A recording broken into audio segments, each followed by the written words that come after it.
for Stirling the soldier and for his idea of an SAS.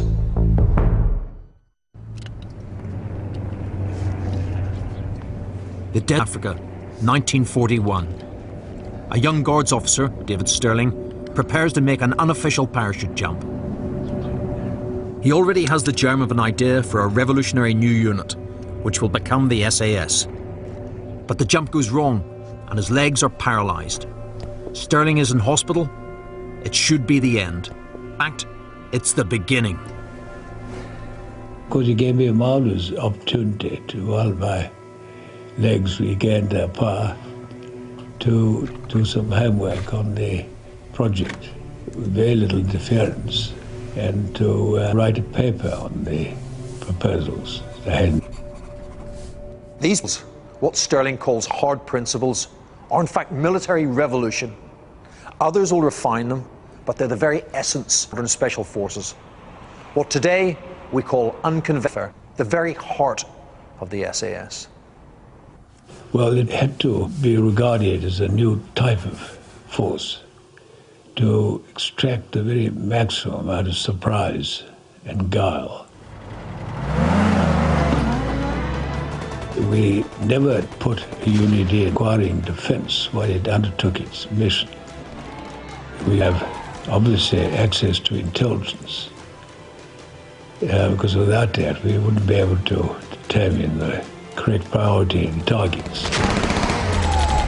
As we were going to develop methods and techniques which were new in army terms, therefore we'd have to have a special status of our own. Stirling's targets will also be different. His new units will be strategic, deep behind the lines, at ports. The core of Stirling's idea is essentially a numbers game. Where the commandos send 600 men, Stirling's revolution is to do it with just 4. One entire commando of 600 men or so probably couldn't then tackling more than perhaps 2 landing grounds on the same night. Then more than 3/4 of the force would be taken up with defending those who were actually operating. We preferred for every subunit of 4 or 5 men tackle a full target area on their own. And if they failed, it was more than compensated by the fact that with 60 men we could attack up to 20 targets on the same night. There are also psychological reasons for having units of just 4 men. When we decided that the 4-man module number, it was psychologically easier to make them all interdependent. So we had 4 pairs of ears which were listening and 4 pairs of... Their targets will be along the coastal strip of North Africa where the war is fought, between the sea and the desert. Tobruk, Gazala, Benghazi, hundreds of miles behind enemy lines. German paratroopers have just seized the island of Crete. British generals want their own parachute unit. The politically astute Stirling gives them what they want. His new force will parachute in. And he links his proposal to an actual ally. On the next Allied offensive, his men will parachute behind the lines, take out the superiority. Stirling even has a name for his revolutionary new unit.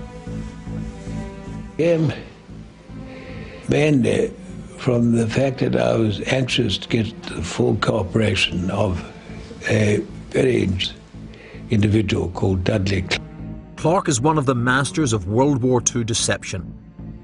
He's dropping dummy parachutes, which can be seen by Italian prisoners, so they'll get word back that the Allies have a parachute force.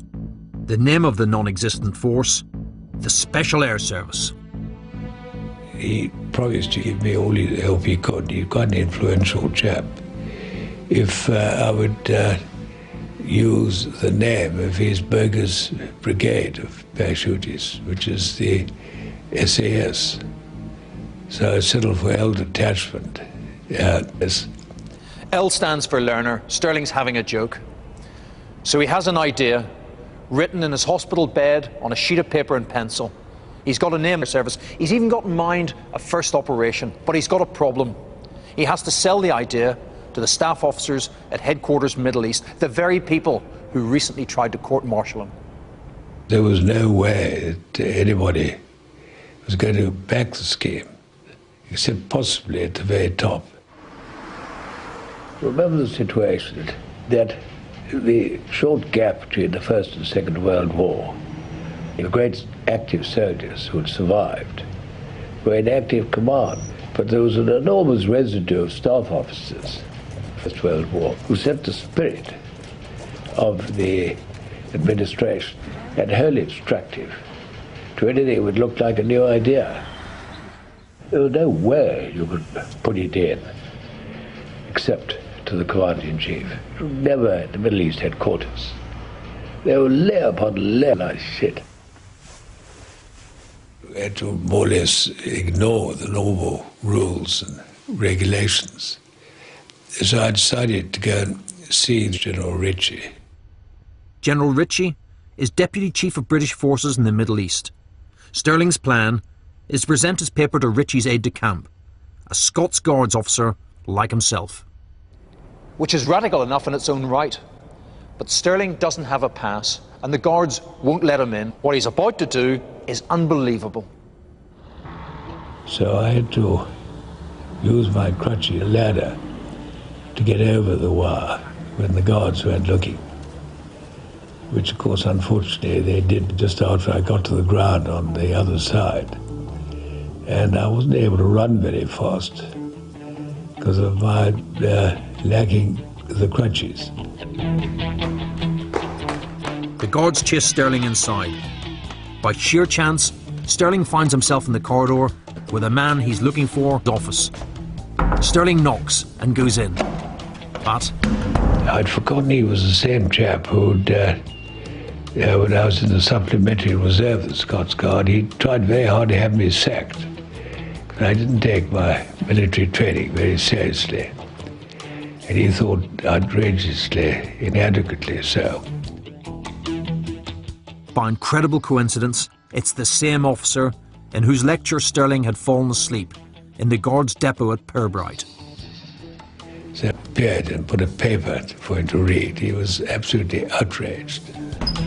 The aide calls the Guards. Stirling heads back into the corridor and turns into the next office,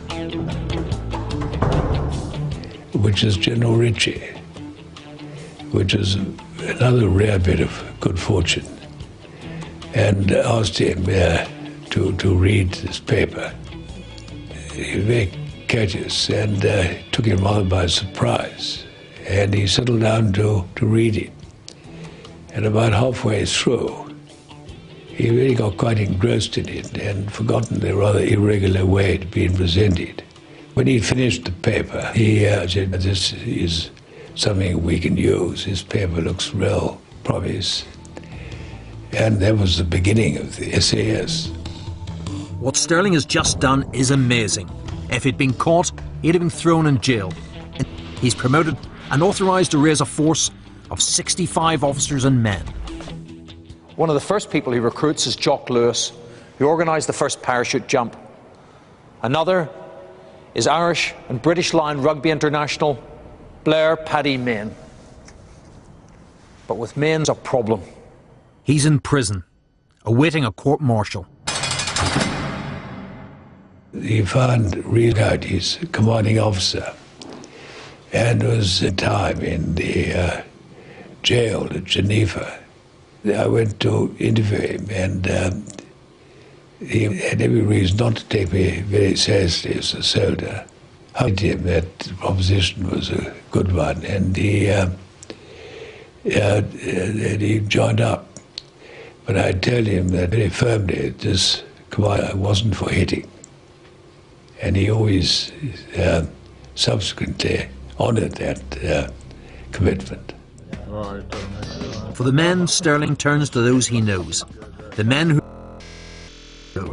all the misfits, rule breakers and mavericks, all looking for action. Jim Almonds, former policeman, caught poaching